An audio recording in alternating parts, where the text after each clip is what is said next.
যেই দিন কপালে দুঃখ থাকে ওই দিন কি আর কেউ ঠেকাইতে পারে? দুঃখ আসবো তো আসবোই। সো হ্যালো এভরিওয়ান, আসসালামু আলাইকুম। আশা করি আপনারা সবাই অনেক ভালো আছেন। আলহামদুলিল্লাহ, আপনাদের দোয়া ও ভালোবাসা আমরাও ভালো আছি। অবশ্য আমি একটু ভালো নাই, আমার মনটা আজকে খুব খারাপ। এমনিতেই কিছুদিন ধরে আমার ফোনটা কিছুদিন আগে হাত থেকে পড়ে ভেঙে গেছিল। আমি অবশ্য খেয়াল করি নাই। তারপর 2 দিন আগে আমি বুঝতে পারলাম যে আমার ফোনটা নষ্ট, ফোনটা এক সাইড দিয়ে ভাঙ্গা গেছে। তারপরে আজকে আবার সকালবেলা আমি ফোনটা ড্রয়ারে রাখতে গেছি। আমি ড্রয়ারে না রেখে আমি হাঁটা শুরু করছি ফোনটা রাখা। এত জোরে আমার ফোনটা নিচে পড়ছে। আমার ফোনের যে গ্লাসটা আছে না, নিচের ডিসপ্লে গ্লাসটা মাদারবোর্ড থেকে সইরা একটু ফাঁকা হয়ে গেছে। তো আর কি করার, দুঃখ তো আর বলে কয়ে আসে না। তারপর তো রেডি হয়ে চলে গেছিলাম ফোনটা ঠিক করাতে, কিন্তু আরেকটা দুঃখের ব্যাপার, গিয়ে দেখলাম দোকান বন্ধ। তো আবার বাসায় চলে আসলাম। এখন তারে ফলগুলা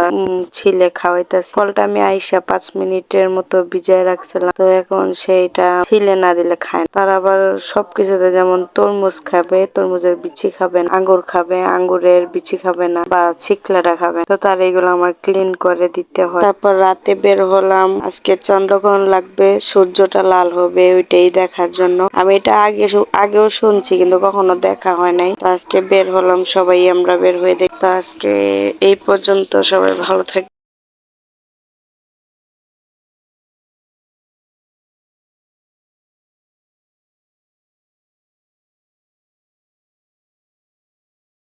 তারপর বাহিরে গেলাম, গতকালকে নাকি চন্দ্রগ্রহণ লাগবে, তো ওইটা আমি কখনো দেখা হয় নাই আমার।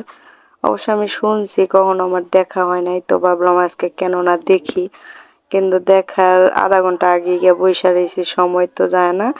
তো শেষমেশ দেখা মিলল চন্দ্রগ্রহণের। তা আপনারা কে কে দেখেছেন সবাই অবশ্যই কমেন্ট করে জানাবেন। আজকের ভিডিওটা এই পর্যন্ত। আল্লাহ হাফেজ।